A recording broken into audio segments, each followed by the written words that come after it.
প্ৰচণ্ড বৰষুণৰ মাজতে এইবাৰ চৰকাৰৰ বিৰুদ্ধে ৰাজপথলৈ ওলাই আহিছে শ শ সংখ্যালঘু।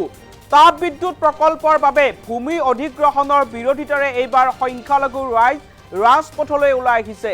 চিৰাকুটা একমৰ খণ্ড আৰু জমদুৱাৰ দ্বিতীয় খণ্ডৰ 2000 বিঘা মাটি অধিগ্ৰহণৰ যি প্ৰশাসনে জাননী জাৰি কৰিছিল, তাৰ পিছতে এতিয়া সংখ্যালঘু ৰাইজে প্ৰতিবাদ কৰিবলৈ ওলাই আহিছে। ভূমিপট্টা থকা 1 ইঞ্চি মাটিও এৰি দিয়া নহ'ব বুলি এতিয়া খিলঞ্জীয়া মুছলমানে হুংকাৰ প্ৰদান কৰিছে। খিলঞ্জীয়া মুছলমানৰ পট্টাভুক্ত ভূমিত প্ৰশাসনে জাননী দিয়াক লৈ এতিয়া ক্ষোভ ব্যক্ত কৰিছে আৰু সংখ্যালঘু সংগঠনৰ লগতে এতিয়া ছাত্ৰ ছাত্ৰীও এই সিদ্ধান্তৰ বিৰোধিতাৰে ওলাই আহিছে ৰাজপথলৈ। জনাইছো এটা গুৰুত্বপূৰ্ণ খবৰ, চৰকাৰৰ বিৰুদ্ধে প্ৰচণ্ড বৰষুণৰ মাজতেই শ শ সংখ্যালঘুৰ উত্তাল প্ৰতিবাদ। তাপবিদ্যুৎ প্ৰকল্পৰ বাবে ভূমি অধিগ্ৰহণৰ বিৰোধিতা সংখ্যালঘু ৰাইজৰ।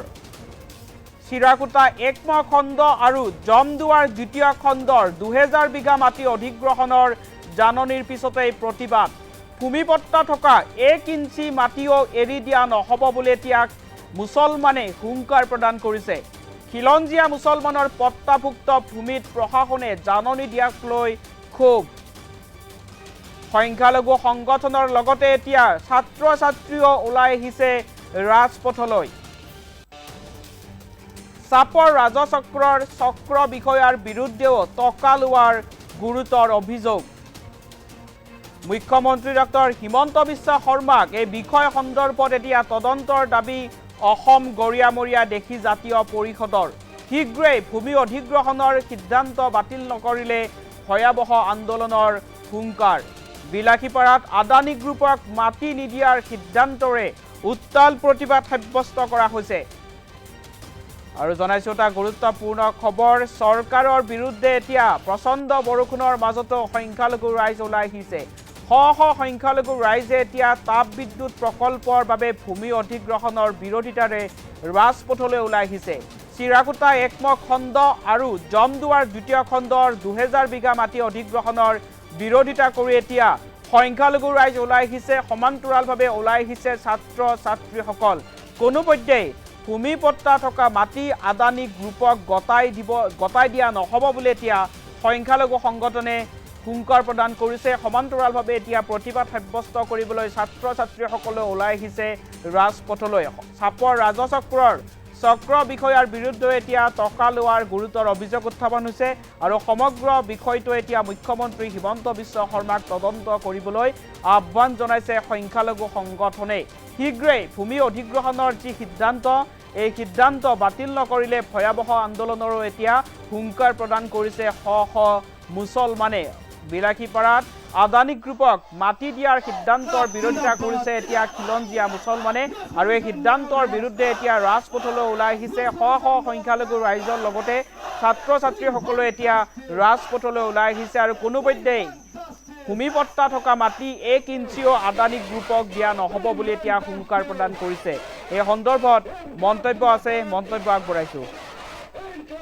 হয়, আজি এই প্ৰতিবাদী অৱস্থান ধৰ্মঘট আমাৰ পঞ্চম দিনত ভৰি দিছে আৰু চিৰাকুটা অত্ৰ অঞ্চলত যি উচ্ছেদ চলাইছে আমি ইয়াৰ তীব্ৰ গৰিহণা দিছোঁ আৰু ধিক্কাৰ জনাইছোঁ যে ইতিমধ্যে আদানীৰ নামত চৰকাৰী খাজ মাটি বহুত লৈছে চৰকাৰে, আমাৰ ইয়াত আপত্তি কৰিব লগা নাই। কিন্তু এই চিৰাকুটা বৃহত্তৰ অঞ্চলত আমি গম পাইছোঁ যে পট্টা থকা মানুহকো জাননী প্ৰেৰণ কৰিছে। আমি লগে লগে জিলা আয়ুক্ত মহোদয়ক যোগাযোগ কৰিছিলোঁ আৰু জিলা আয়ুক্ত মহোদয়ে আমাক কথাও দিছিল যে পট্টা থকা মানুহখিনিক উচ্ছেদ কৰা নহ'ব, মাটি অধিগ্ৰহণ কৰা নহ'ব।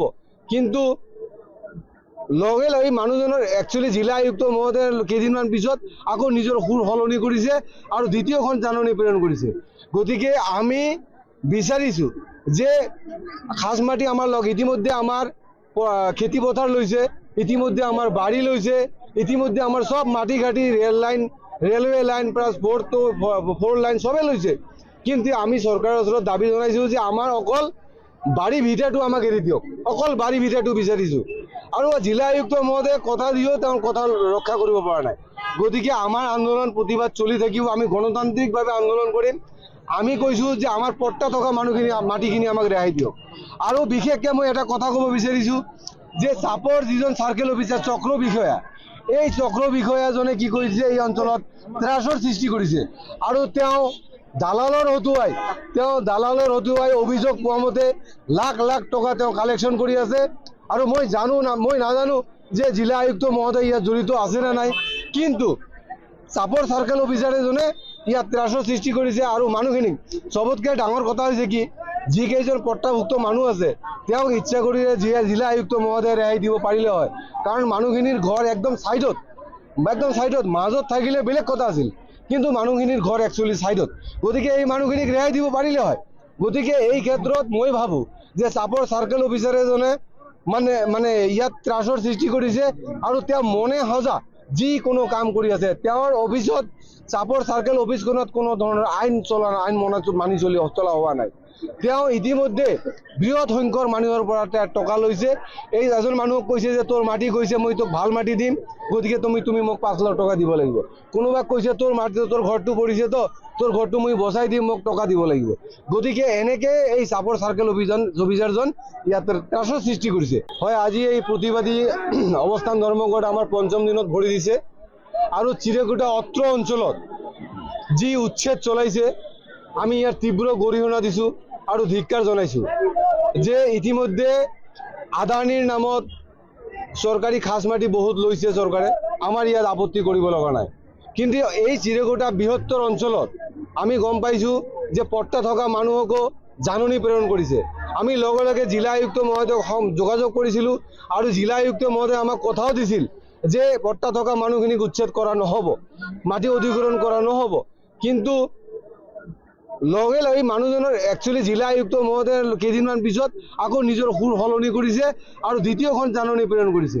গতিকে আমি বিচাৰিছোঁ যে খাজ মাটি আমাৰ ইতিমধ্যে আমাৰ খেতি পথাৰ লৈছে, ইতিমধ্যে আমাৰ বাৰী লৈছে, ইতিমধ্যে আমাৰ সব মাটি ঘাটি ৰেলৱে লাইন প্লাছ 4 লাইন চবেই লৈছে। কিন্তু আমি চৰকাৰৰ ওচৰত দাবী জনাইছোঁ যে আমাৰ অকল বাৰী ভিটাটো আমাক এৰি দিয়ক, অকল বাৰী ভিটাটো বিচাৰিছোঁ। আৰু জিলা আয়ুক্ত মহোদয়ে কথা দিও তেওঁৰ কথা ৰক্ষা কৰিব পৰা নাই। গতিকে আমাৰ আন্দোলন প্ৰতিবাদ চলি থাকিব, আমি গণতান্ত্ৰিকভাৱে আন্দোলন কৰিম। আমি কৈছোঁ যে আমাৰ পট্টা থকা মানুহখিনি মাটিখিনি আমাক ৰেহাই দিয়ক। আৰু বিশেষকৈ মই এটা কথা ক'ব বিচাৰিছোঁ যে চাপৰ যিজন চাৰ্কেল অফিচাৰ চক্ৰ বিষয়া, এই চক্ৰ বিষয়াজনে কি কৰিছে, এই অঞ্চলত ত্ৰাসৰ সৃষ্টি কৰিছে। আৰু তেওঁ দালালৰ হতুৱাই অভিযোগ পোৱা মতে লাখ লাখ টকা তেওঁ কালেকশ্যন কৰি আছে।